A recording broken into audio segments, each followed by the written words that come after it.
Before I introduce them, I just want to say that this is our last talk of Grand Rounds for the fall, and we will resume on January 15th in the spring.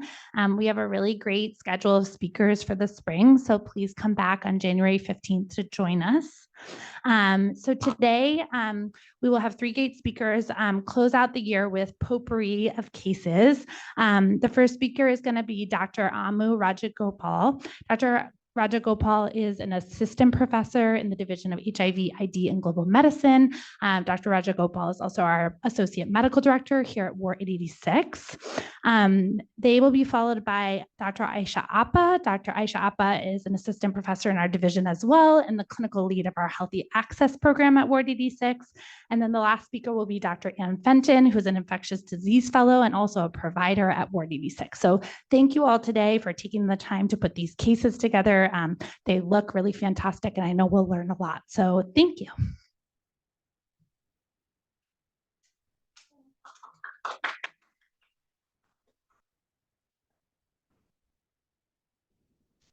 Okay, so I'll begin with our first case, which is titled "A Forgotten Foe Makes a Return."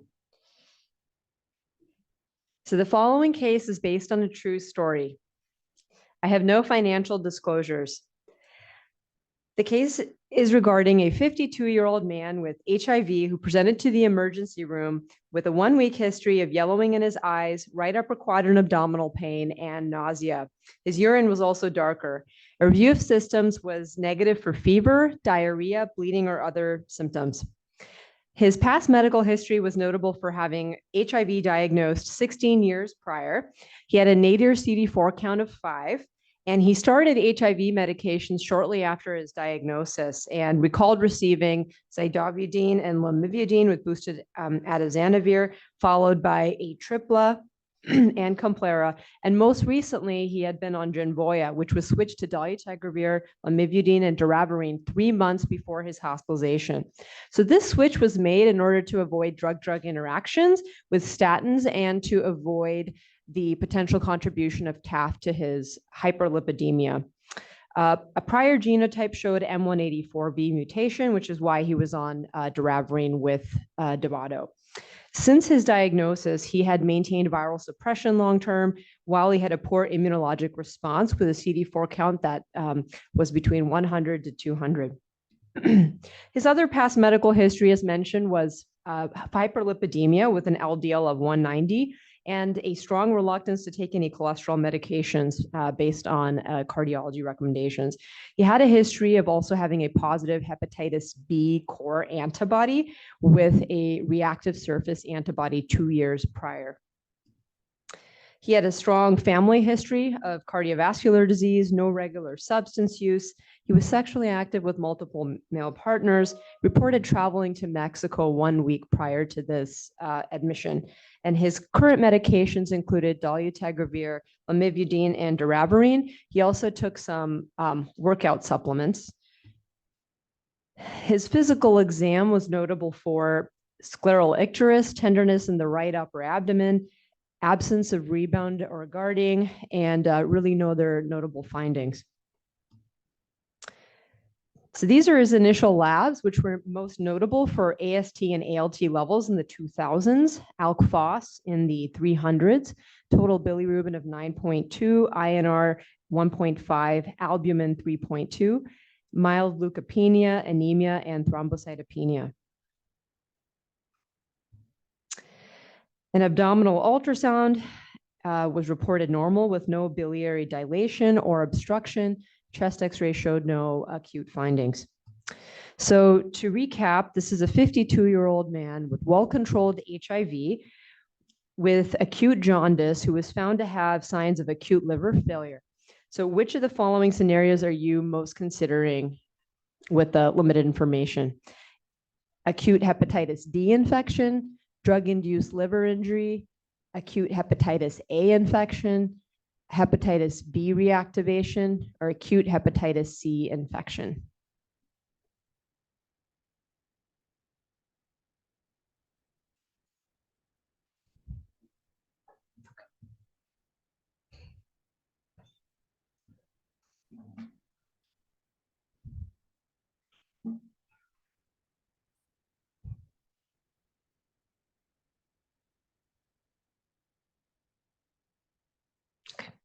So thank you for participating, if you did. All of these would be possibilities, but the list was quickly narrowed with a couple of more labs.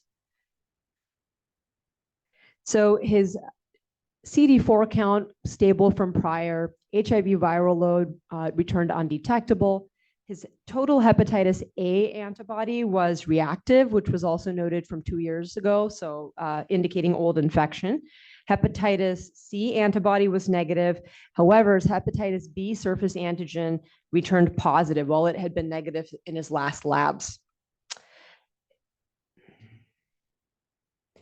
I should say also his hepatitis B surface antibody was returned negative, while previously reactive, which was last 2 years ago.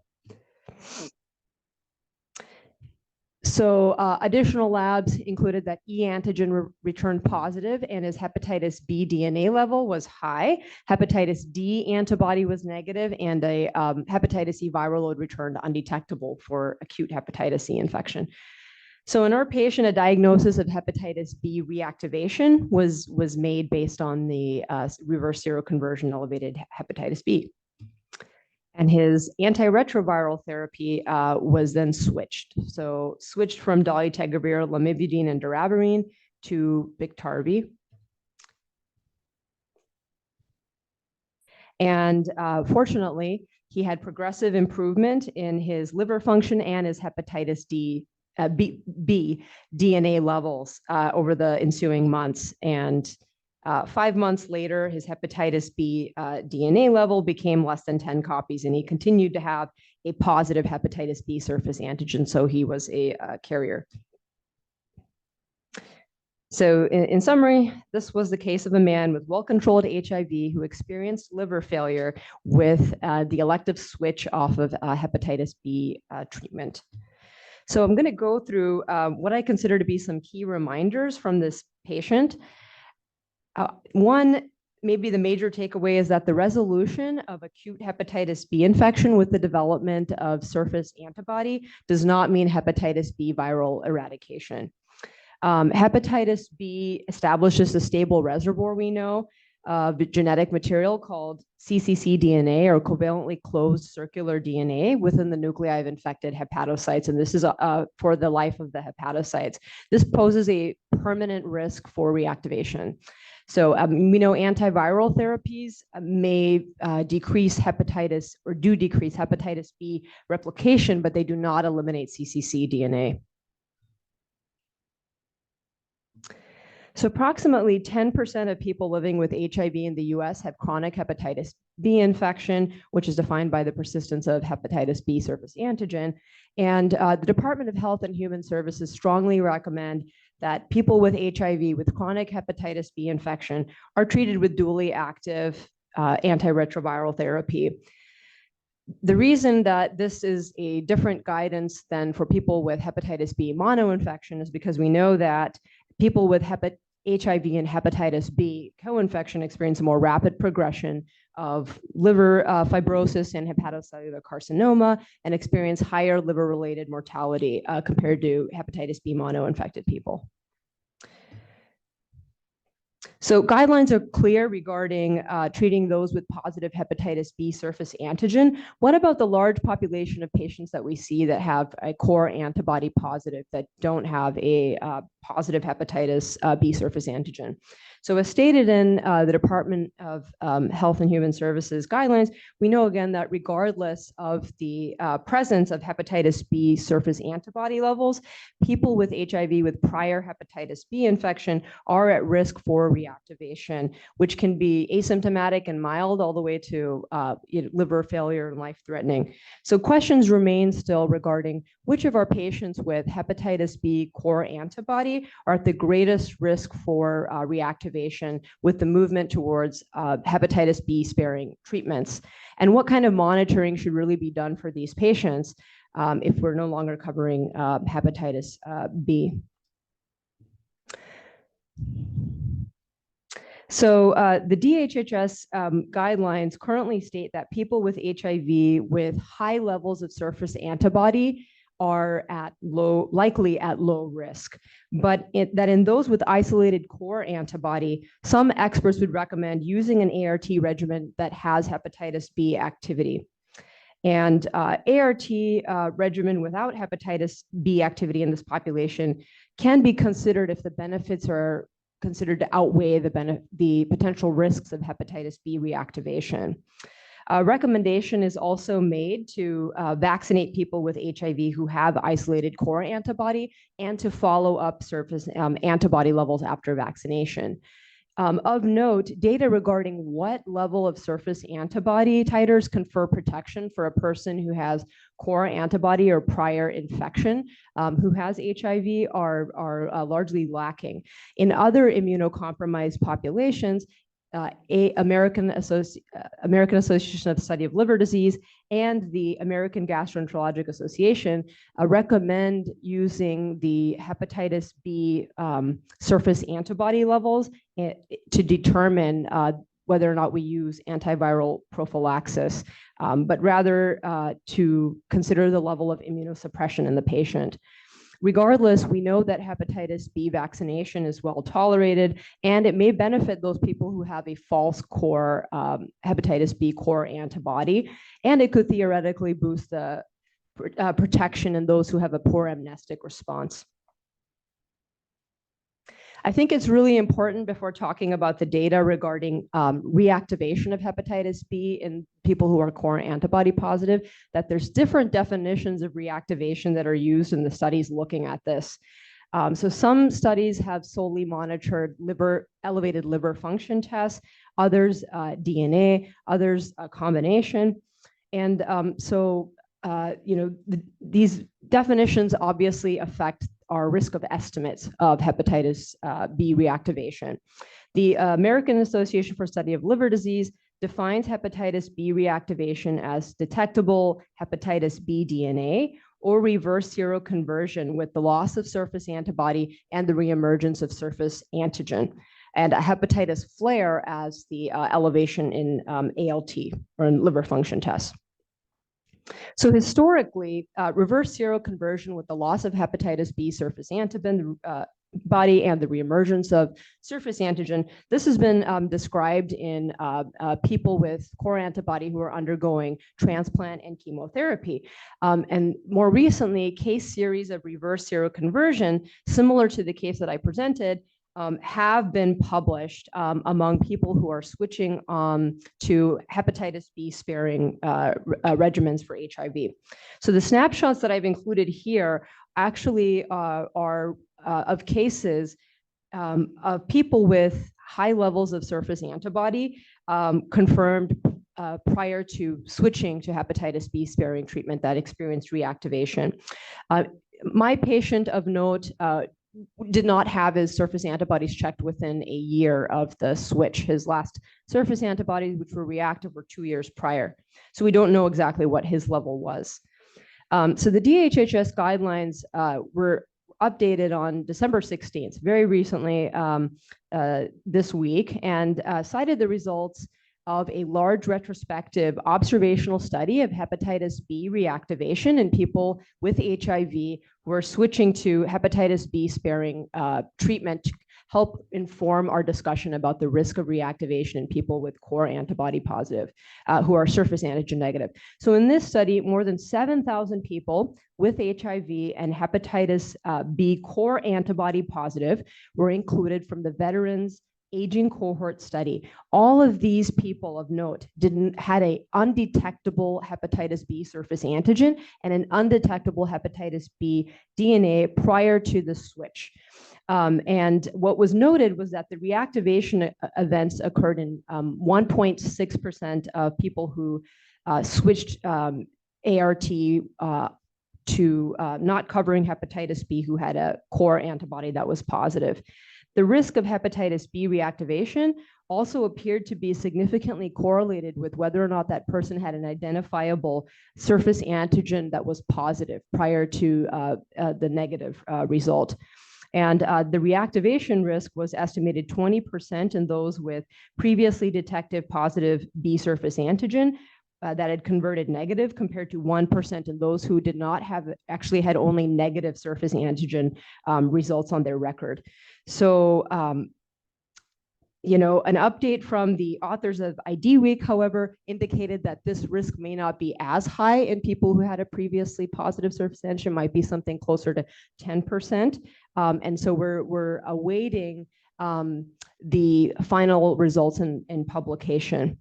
Interestingly, of note, my patient actually did have a hepatitis B surface antigen that was positive prior to converting negative and having his ART switched. So data from these authors from this study also notably showed a significantly lower risk of hepatitis B reactivation in core antibody people who also had reactive surface antibody.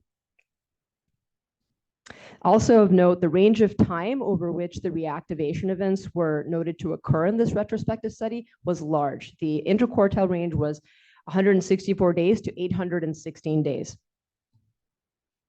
And then finally, I want to mention data that were recently presented at the International AIDS Conference in July of this year regarding hepatitis B reactivation after starting dolutegravir and lamivudine from Gemini 1 and 2, STAT, TANGO, and SALSA studies. So this analysis included 74 patients with isolated hepatitis B core antibody, and no hepatitis B reactivation was reported from these 4 studies. Very, very importantly, the vast majority of patients that were included in this analysis were treatment naive patients, and they were, of course, switched to a regimen that included lamivudine, which we know is active against hepatitis B. In the case of the patient that I presented, we know that he had extensive treatment history with lamivudine, which likely contributed to the failure of lamivudine with hepatitis B infection. Also, importantly of note, patients with isolated core antibody for hepatitis B have been excluded. I went through the exclusion criteria of all the cabotegravir, major cabotegravir rilpivirine studies. So Atlas 1, 2, FLAIR, and CARES did exclude people who had isolated core antibody positive, and some included those who did have surface antibody, core antibody positive, but also hepatitis B DNA levels were not routinely monitored. So finally, I want to mention that a significant portion of these hepatitis B reactivation cases have actually been described in people who had a detectable hepatitis B DNA in the absence of elevated LFTs. This is maybe important because we know that low-level hepatitis B viremia even has been associated with chronic liver disease and hepatocellular carcinoma. So hepatitis B sparing regimens may account for a resurgence of occult hepatitis B infection or low-level viremia that we need to pay attention to, and we should be looking to see how this affects risk of chronic liver disease and HCC. So finally, I'm going to talk about how we are currently addressing patients who are interested in switching to 2-drug therapy with cabotegravir rilpivirine in our clinic at Ward 86, and then some of my suggestions. So our current protocol actually recommends ensuring updated hepatitis B serologies within 6 months of switching ART. The most recent DHHS guidelines are now recommending updating the serologies to within 3 months of making the switch. And then in patients who have a positive surface antigen, treatment is strongly recommended. In those who have a reactive hepatitis B surface antibody and core antibody, they may be at lower risk of reactivation based on the data that we have so far, but we know they do have a risk of reactivation as in shown with the cases and the case series, likely less than 1%, but this should be mentioned to patients. And then monitoring may be recommended, but those with isolated core antibody may have a higher risk of hepatitis B reactivation than those with reactive surface antibody. And then based on the results from the veterans aging cohort, people with confirmed positive surface antigen appeared to be at higher risk of hepatitis B reactivation, which may be something between 6 and 20%. In our current protocol, we recommend checking a baseline hepatitis B DNA level and continuing hepatitis B treatment in those who have a detectable hepatitis B DNA level. And those who have an isolated core antibody are also recommended to be offered vaccination consistent with the DHHS guidelines. And then monitoring of liver function tests in people who have a positive core antibody. It's mentioned in our current protocol, but it's really left to the discretion of the primary care physician. So I would recommend adjusting this protocol to include scheduling liver function tests with the visits for injection for cabotegravir or rilpivirine, since the patient is already there, and that would lower barrier for them to have to come back for just lab testing. It'll also recommend considering adding hepatitis B DNA monitoring in those patients who have isolated core antibody, particularly as we are learning about the risk for chronic liver disease and hepatocellular carcinoma with detectable DNA.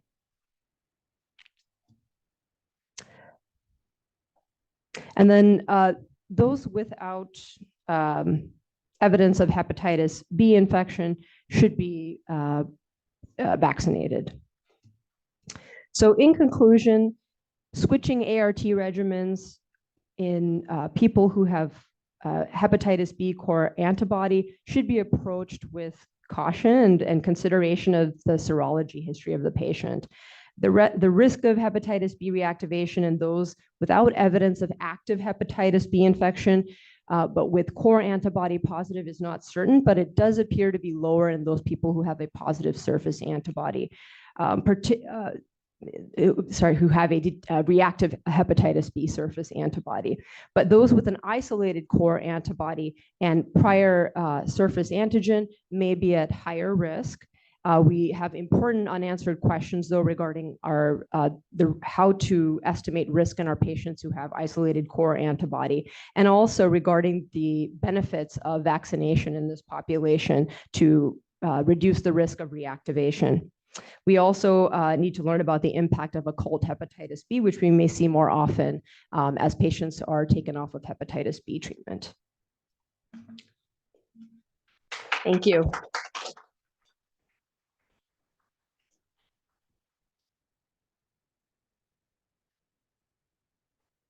Thank you, Amu.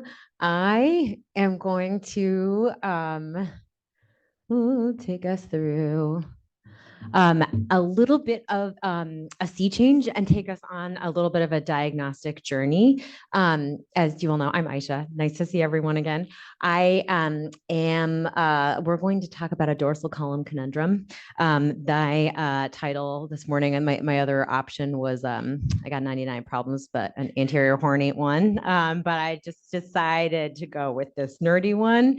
Apologies if some of my formatting is funky. I have no financial disclosures to share with you, and we'll just say that there is one holiday potpourri tie-in that we'll hopefully get to when we circle back. But without further ado, I'm going to share this case.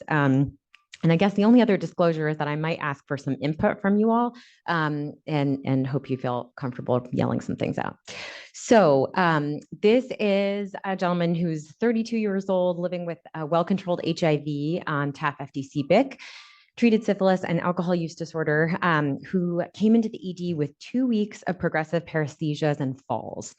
So about 2 weeks ago, he developed hand weakness. He was really noticing at his job and in school, he couldn't type as well. And this progressed to really feeling like all 4 of his limbs were weak. He feels diffusely numb and tingling with pins and needles all over his body, and also feels dizzy. He's fallen twice at home and came into the ED because of this. On review of systems, no fever, chills, headache, vision changes, tinnitus, or really sort of anything head to toe apart from some odynophagia that's actually limited his PO intake in the last couple of days, and some mild back pain. And then with regards to his past medical history, a brief HIV history, he was diagnosed in 2019 with a relatively high nadir, maybe early in his course. He's been suppressed on TAF-FDC-BIC since this time, and his last CD4 count was 750 with an undetectable viral load. He was diagnosed with syphilis at the same time as his HIV, with late latent syphilis, and treated appropriately with over 4-fold decline in his titers. His last titer was 3 months ago and 1 to 8. And with regards to his alcohol use disorder, he was drinking heavily, 7 to 10 beers a day for a number of years. He stopped a year ago because he was worried. He felt like, I need to do this to stay out of jail. With regards to his social history, he lives with his partner, sexually active with cis men, last receptive anal sex a couple weeks ago. He's in school to be a construction manager, no pets at home. We talked about his alcohol use. He's no longer drinking. He said, I quit cold turkey, but sometimes I need something to relax, and sort of doesn't go into it. On exam, he is alert, oriented, and I'll give you the internist version of our neuro exam. He has no cranial nerve abnormalities. On HENT exam, has some ulcers under his tongue. In sort of looking back at his initial presentation, there's a bit of discrepancy around his strength testing, but essentially relatively symmetric strength of his upper and lower extremities and left and right side. Some notes note 4 to sort of 4 out of 5 strength versus 5 out of 5 strength. And does have diminished sensation to light touch throughout really the areas that were tested. He describes pain when people are touching him, and he has a broad ataxic gait. So in this, in the outside ED, he gets a head CT that was normal, and they say, follow up with your primary care doctor. Let's go home. I feel this way about that. And so my question to you all is whether there's other data that you want, whether there's questions that you have. If anyone has anything they want to yell out, and I'll repeat for those on Zoom. Anything else you would have done or you would have wanted? I see. Oh, I hear MRI from Amu. Monica's mentioning a rectal exam, a B12 level from Annie. Excellent. I love some syphilis evaluation. So much we could have done here. What was that? A Romberg. Oh, yes. Excellent. Yeah. So amazing. So, with that in mind, thinking about, all you would have done, what is highest on your differential with this incomplete information at the moment? So you can log on to Pull Everywhere, use, should be on from Amu's talk. Is it A, HIV myelopathy? Is it B, tabes dorsalis, so syphilis? Is it C, B12 deficiency manifesting as subacute combined degeneration? Is it D, paralytic polio? We may have a new HHS director. E, is it viral myelitis? I'll give you a second without showing other people. Okay, so we have a mix of, I love a spread always. So we have a number of people worried about tertiary neurosyphilis, tabes dorsalis, some thinking about B12 deficiency, and some thinking about viral myelitis. Fantastic. Okay, I'm going to go through, we're going to have like 3 slides of a spinal cord, and then we'll be done with this. But what I will share is that, I'll say the last 2, paralytic polio and viral myelitis, are less likely. In this case, we think of the anterior horn and primarily motor problems with those 2. And so we aren't really going there.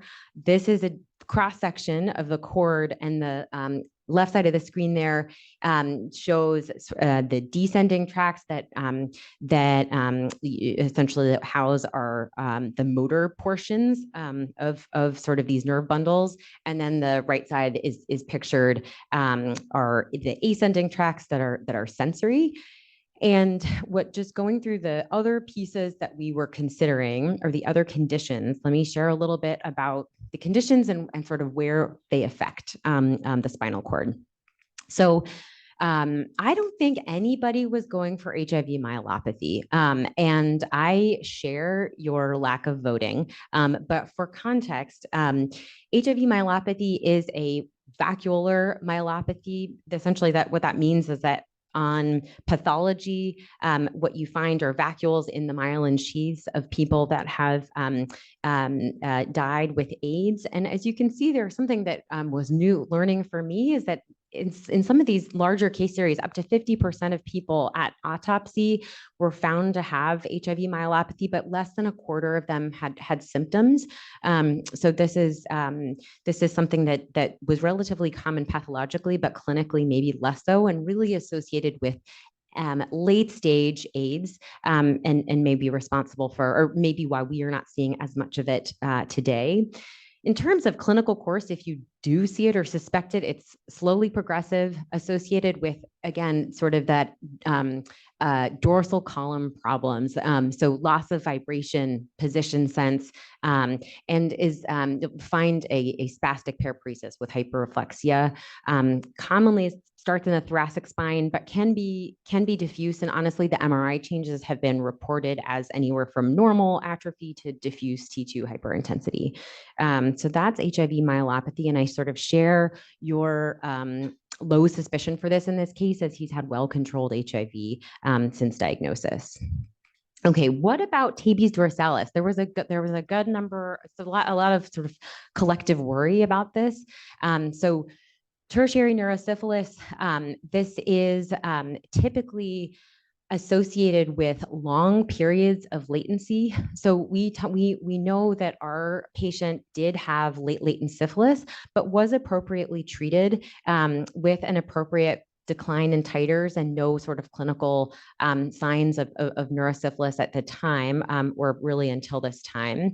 It is associated with, often 20 years of latency. The shortest, I think, described cases of tabes dorsalis are associated with 3-year periods of latency. And really in the post-antibiotic era, this is incredibly uncommon. If anyone in the room has seen tabes dorsalis, I'd love to hear more. But it is, I haven't, because it's thankfully very uncommon. What I will say is again sort of associated with this dorsal column. So this sensory ataxia, again, many of the problems with position sense that we mentioned in HIV myelopathy, but also interestingly, sometimes the dorsal column nerve roots are affected, and it's associated with this severe lancinating pain. Common findings also include Argyll-Robertson pupils. Remember from med school, these are the pupils that will accommodate but not react to light, and lower extremity reflexes are often absent. Again, this is quite uncommon. And so while it's something to consider, I had it lower on my list, but we can talk about labs and sort of see where we go with this case. And then the last other clinical entity that I have here, subacute combined degeneration, really feels like a very wordy term, but it is associated with B12 deficiency and essentially is symmetric paresthesias, numbness, and gait problems. Again, that dorsal column really being what's targeted, as well as some of the lateral tracts. This can progress to spasticity and paraplegia, but is treatable if it's diagnosed early. Along with that B12 deficiency, as you know, you might see macrocytic anemia, cognitive slowing, some glossitis, so essentially inflammation of the tongue. And again, the MRI ranges. This can be normal or really a diffuse T2 hyperintensity starting in the T-spine. So what was happening with our patient? So he comes back, brought in by his partner like a week and a half later, thankfully, to our ED, and where he has labs and MRI brain spine. And he shares that when he quit drinking a year ago, he needed something to help him cope with the stress of being in school and life. And he's been using nitrous oxide, or whippets, picture it there, spelled in many different ways, to cope and relax. With regards to labs, he's a bit of leukopenia and also a bit of an AKI. Notably, he has a macrocytic anemia. He has a low B12, which we'll come back to. You don't always need to see, and has an expected TPPA that's positive, RPR that has continued to decline, and as expected, again, an undetectable HIV viral load. So what does his MRI look like? really interesting. See if I can do this without turning off the screen. Okay, so normal on the right here, this is a T2 weighted image in which the cord is dark and CSF is bright. Our patient's spine, there's a lot of like, what is cord, what is CSF? And that is because in the dorsal aspect of our patient's cord is really diffusely hyperintense really prominently again at the thoracic spine. So this was a case of subacute combined degeneration due to nitrous oxide induced functional B12 deficiency. I will tell you a little bit more about each of those things and keep an eye on our time so we can get to Anne. So nitrous oxide, N2O, also known as laughing gas, whippets or the whippets. It, as I like to share some history, was synthesized in the 1770s by some English chemists. And there are some really interesting reports of these parties that the chemists and some surgeons and some artists went to in which they were using nitrous oxide out of a green silk bag. Now, not the green silk bag, but whipped cream canisters. That's how it's done. Typically, they're emptied into a balloon that you can see here and inhaled as the direct inhalation from a whipped cream canister is high pressure and can be associated with pulmonary injury. In terms of effects or why people use, there's an initial euphoria, as it's labeled, laughing gas, followed by lethargy. It's a CNS depressant. So there's some NMDA receptor antagonism, a la ketamine. There's some opioid receptor agonism. With regards to epidemiology, there's really increasing use both in the US and the UK and in many other countries, particularly among young people. There were sort of a slew of articles in the lay press that you may have seen in the last year because this was a trend on TikTok that people were that was really common, getting a lot of views. And so, what is what's a little summary of subacute combined degeneration? What do we need to know? Well, the acute toxicity is uncommon. That's why it's used as a fast-acting anesthetic. And really, again, acute toxicity is limited. Chronic toxicity is related to, so B12, also known as cobalamin, has this cobalt atom that gets oxidized by B12 and renders it sort of unable to participate in this reaction here that is making methionine. And methionine is essential for DNA synthesis and myelin production. And so when you can't go forth with that, what you end up with are increased levels of methylmalonic acid or MMA here and homocysteine, which you can measure. So of note, what all this implies is that you may still have B12 hanging around. So someone's in some of these cases of subacute combined degeneration, the B12 level was normal in up to 40% of cases. It may be extra prominent when you have other causes of B12 deficiency, say in older age, related to diet, related to alcohol, et cetera. So I think one clinical pearl is to check MMA and homocysteine if you have a B12 level that is normal or borderline, as we sort of would anyway. And then really notably, this condition is reversible if it's caught early and treated with high dose B12, either IM or oral if someone's absorbing. And then the question turns to, well, this was related to the nitrous use. What do we have to help him cut down? And there's really limited data around treatment of inhalant use disorders. There's like a case report of using naltrexone, someone that did that successfully, but a lot of it is behavioral treatment. And so what happened with our patient? Well, I met him actually on the addiction care team, like the day before his discharge. He had gone through this course again in an outside hospital ED, and then was admitted to to SFGH for over a week. He had gotten started on high dose B12 and actually was already feeling better. He had improved paresthesias. His gait was more stable. He still felt cognitively slow. Wasn't completely recovered, but did note some improvement. He planned to stop using nitrous oxide.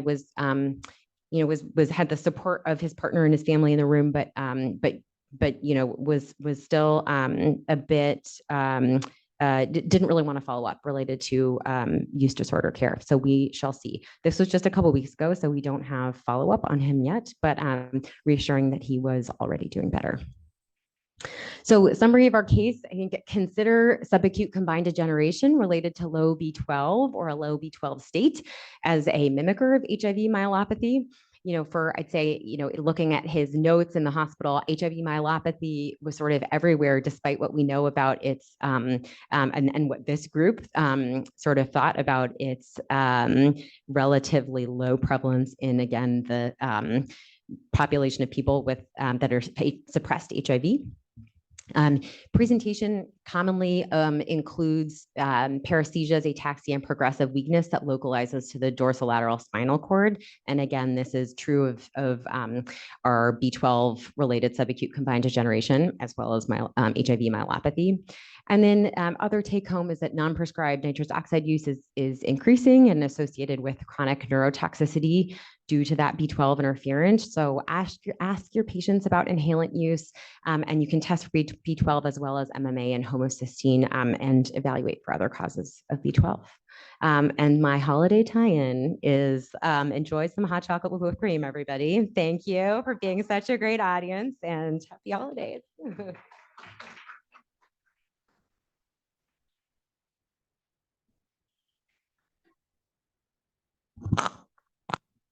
All right, thank you for that wonderful case. Let's move right into it. I'm not going to give you any clues with the title this time because it's all about a rocky course. So our presentation is a 49-year-old woman. She has a past medical history of HIV with a low CD4 count and an elevated viral load, who has been off ARVs for about 3 years. When we're meeting her in January of 2024, she had just restarted her ARVs about 3 weeks ago at home on her own. She had a recent COVID-19 infection, and she has hypertension, who's coming into our ED here with cough, weakness, and diarrhea. A little more about each of these symptoms. So she had URI symptoms about a month ago at home, took a COVID test, and it was positive. She did let her provider know about that, who prescribed her Paxlovid, but she didn't end up picking it up from the pharmacy, so she didn't take it. The symptoms she was having because of her URI and overall not feeling well prompted her to restart her ARVs at home. She was just thinking that being off meds for so long was not going well for her, and she wanted to get back on track. Her main symptoms at this time were cough, fevers, sweats, and anosmia. The diarrhea she was suffering from had been going on for a few years, kind of coinciding with when she had stopped ARVs. It wasn't particularly worse at present, but still very bothersome. She also complained of chronic lower extremity neuropathy, which hadn't really changed, but overall was feeling weak and fatigued. And notably, for her past medical history, had not been COVID vaccinated previously. For her HIV history, she was diagnosed in 2004, likely through heterosexual sex. For her ARV history, her non-Ward 86 provider has her on Biktarvy and boosted darunavir. She's been prescribed this since 2019, took it pretty consistently until 2021, and then had just restarted it in December of 2023 when we met her. Before that, she was on Triumeq. She's been off meds. She's been on other boosted PI regimens and efavirenz-based regimens in the past. Because she seeks care outside of our facility, we don't have complete viral load data here, so it's not entirely clear why she was changed from Triumeq to the more augmented regimen with Biktarvy and boosted darunavir. For resistance, she has one genotype in 2019, which is notable for an M184V. For OI history, at her time of HIV diagnosis in 2004, she was diagnosed with disseminated MAC infection. She was treated with clarithromycin and ethambutol for 4 months per records. She's also had PJP and esophageal candidiasis. For her objective data, when we're meeting her, she's febrile to 100.8, and she's tachycardic in the 1-teens to as high as 150. She's quite tachypnic, but satting fine on room air and has normal blood pressures. Her exam, she's cachectic, but looks non-toxic. She doesn't have any lymphadenopathy, doesn't have any oral thrush. She has a small systolic murmur. It seems like a flow murmur. Her lungs are actually quite clear. She doesn't have any rashes, and her neuroexam is pretty bland. For the data, she has a white count of 3.9. She has a lymphopenia as well, a low hemoglobin, and a mild thrombocytopenia. Her creatinine clearance is fine. Her LFTs are okay.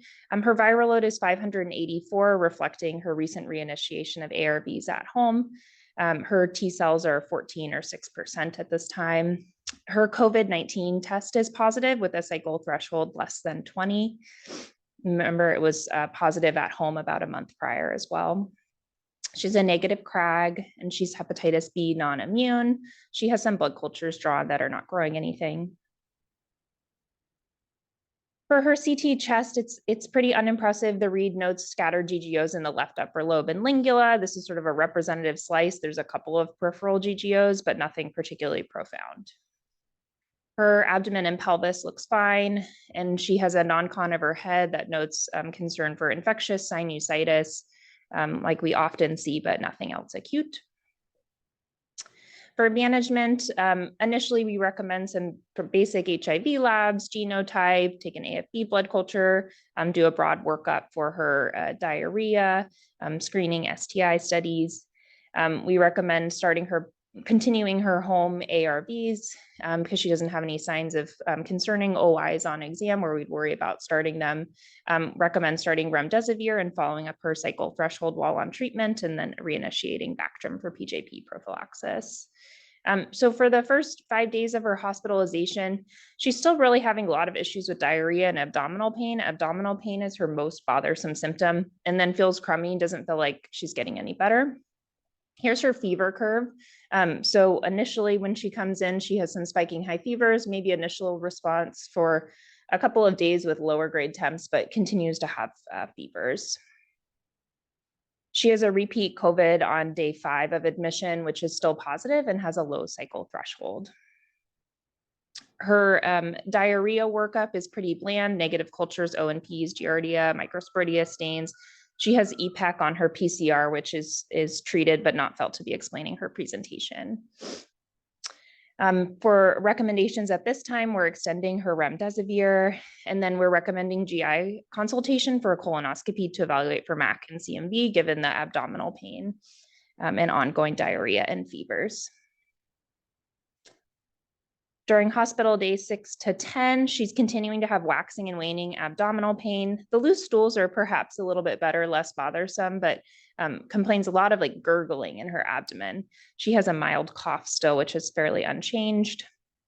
Her fever curve, this is or continuation of her admission. So having fevers about every other day, but still quite high. GI goes in and they do a flex sig. Unfortunately, the preparation was poor, so they end up just taking blind biopsies and aren't able to actually visualize her colonic walls. The path turns out to be normal with the limitation of the blind biopsies, and we recommended a full colonoscopy with prep. For good measure, she gets sputum cultures as well, which are all negative, and then PJP cytology, despite the bland CT chest, which is all negative. She has an endemic fungal workup, which is also negative. She gets pan scanned again, which reveals diarrhea, unfortunately. And then because of the initial call of infectious sinusitis, we have ENT take a look at her up her nose, and there's no evidence of invasive fungal sinusitis. She gets retreated for the EPEC again. And then on day 10 of remdesivir, she continues to be COVID-19 positive with a low cycle threshold. So for our first audience response question, I wanted to get your input about what you would do in this case with the persistently low cycle threshold value in a woman who's profoundly immunocompromised, who's gotten 10 days of remdesivir. Would you continue remdesivir and add a second antiviral, Paxlovid? Would you consider adding convalescent plasma or IVIG? Are we going to avoid Paxlovid because the DDIs are annoying to deal with, or are we going to stop all COVID-directed therapeutics?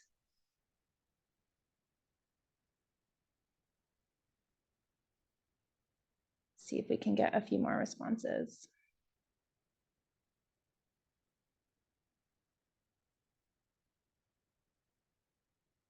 Is it working for folks, or does 100% of people? Oh, okay, we're getting some other options. Okay, great.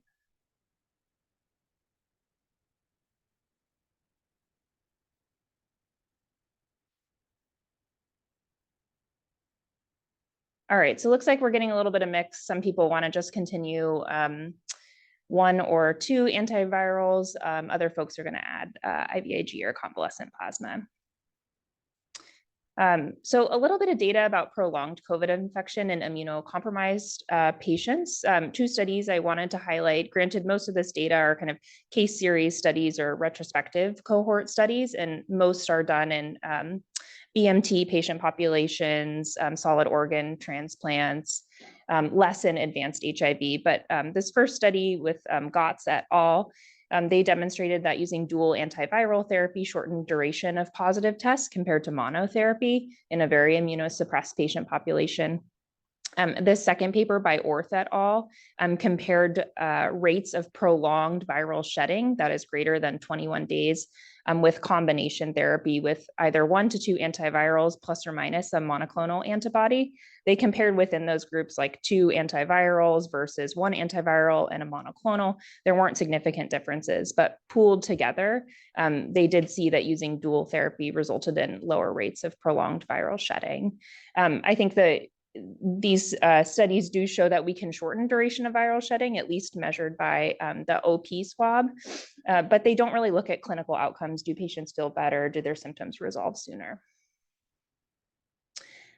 So for our patient, we elected to continue remdesivir, add Paxlovid for another antiviral, and use IVIG with the thought that community rates of COVID are high enough that IVIG offers a immune response pretty similar to convalescent plasma and is easier to get.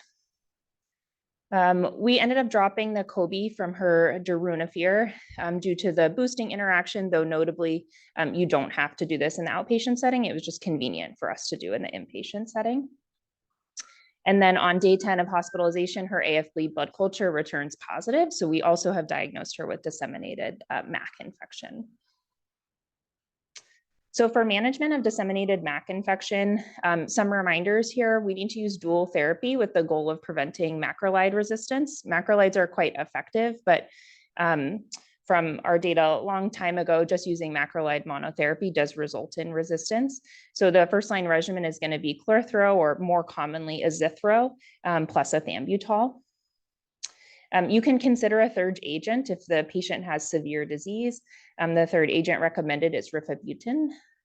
And then you can also use a fourth agent if there's not going to be any effective ARVs for your patients, which is more unlikely in our current era. If they have really high mortality risk, or if you're anticipating that there's going to be some drug resistance. So better, more commonly used options for this would be fluoroquinolones or aminoglycosides historically. And then we can also extrapolate from pulmonary NTM infections, utility of bedaquiline, linezolid, or omadacycline, which are less commonly used in this setting, but also possible options. So in our patient, we preferred to use a 3-drug regimen with the justification being that she had prior MAC with treatment with a macrolide before. We wanted to make sure there wasn't any resistance. She was also very frail and doing quite poorly. So we wanted to make sure we had at least 2 active agents, preferably 3. But of course, there are some drug-drug interaction dilemmas here. So one, we mentioned the ritonavir in Paxlovid is going to boost our darunavir, which we had stopped the Kobe. The ritonavir in Paxlovid is also going to increase our concentrations of rifabutin. Notably, most of the drug-drug interaction data for ritonavir combined with rifabutins is based off of boosted PI regimens, which usually have daily ritonavir compared to BID ritonavir and Paxlovid, so even more uncertainty there. And then also our interaction between rifabutin and BIC levels, and she's on a Biktarvy-based regimen right now. We don't know exactly why that is either, but we were waiting to change her regimen until we had a little bit more data. So we elected to leave her ARVs as is, and then choose an alternate third agent for MAC. In this case, we chose azithro, ethambutol, and moxifloxacin, at least while she was on the Paxlovid. On hospital day 20, her COVID repeat test was negative and her Paxlovid, remdesivir were all stopped, and we switched her to rifabutin instead of moxifloxacin, and then adjusted her ARVs to not have interactions with rifabutin. So changed her to Simtuza and dolutegravir. And then here's a representative image of her fever curve. So as you can see, when she first comes in, she's having frequent high spiking fevers while on remdesivir. And then we add our sort of potpourri of augmented COVID therapeutics, as well as the disseminated MAC treatment on hospital day 11 to 12. And we see a pretty nice response in her fever curve. At this time, she's feeling a bit better too. Her abdominal pain is improving. But unfortunately, she continues to have a rocky course. So by hospital day 30, so this is 10 days after she's been afebrile, she develops recurrence of high spiking fevers, sometimes as high as 40, nearly daily. So a broad workup is again performed. She now again has a COVID positive test result with a low cycle threshold value again, as well as a rhinovirus positivity. Her pan scan now shows increased hepatosplenomegaly on her CT, abdomen and pelvis, otherwise unchanged. She had some borderline retroperitoneal lymph nodes, but nothing that was abnormal. So at this point in time, we restarted her COVID treatment, and then she does return negative after 10 days. So as you can see on the graph here, I added her Paxlovid, remdesivir, and then she got another dose of IVIG to try to target the active COVID infection. So we're thinking at this point, her etiology of fevers may be a rebound COVID infection. Perhaps she had sequestered COVID in her lower respiratory tract, which then recrudesced off antiviral therapy, plus some contribution from rhinovirus, though not felt to explain all of her symptoms, plus maybe fevers from MAC, particularly as her immune system reconstituted. So conclusion for her case, her MAC ended up being pan-susceptible. Her AFB blood cultures cleared after a month of treatment. Her viral load was suppressed as of this fall, and her CD4 count is slowly coming up. Her genotype didn't have any resistance, so she could, in theory, be on a more tailored regimen. She's continued on MAC therapy for the past year or so with a few documented treatment interruptions, but for the most part, taking it. Her outside provider has elected to continue the 3-drug regimen at this time, with a plan to continue for at least 6 months until her T cells are greater than 100 for 6 months. Unfortunately, her course has been complicated by HIV-related polyneuropathy, and as Ayesha mentioned earlier, she does have symptomatic vacuolar myelopathy, which is severely limiting her functional status, and she is wheelchair-bound. So in summary, a 49-year-old woman with advanced HIV and history of disseminated MAC, unvaccinated for COVID, who had recurrent disseminated MAC off ARVs and prolonged COVID infection which resolved after 2 episodes of combination therapy. All right, we can take questions for anyone, I think, now. Mm-hmm. Great. Thank you so much. Those were fantastic cases. I think we have time for a few questions if I can get this mic to work.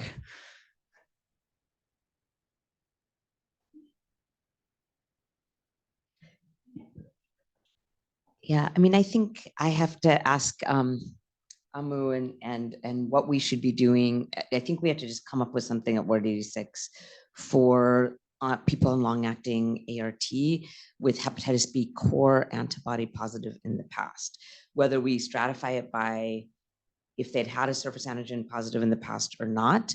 How would you cleanly put this in our protocol to ensure that we're monitoring carefully for Hep B? Okay, yeah. So I would say that since we've had a lot of patients on injectables, what I've noticed is they may not come in and see their primary care doctor as often. So it would be lowest barrier to basically protocolize checking liver function tests, plus or minus hepatitis B DNA levels with their injections every 2 months. If they've had, if they've had core antibody positive.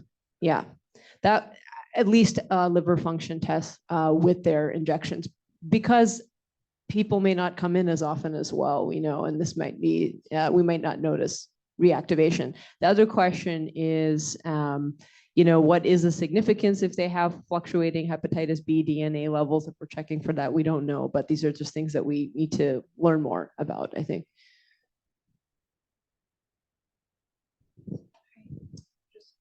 I'll add and ask a question. I mean, I know there's cost considerations to labs. I wonder sort of what is the lowest cost, easiest thing to do, and if like a surface antigen, just like more routinely ordering standing surface antigens with our viral loads for people in this situation would be better. I don't actually know the lab answer, but I suspect that might be the case.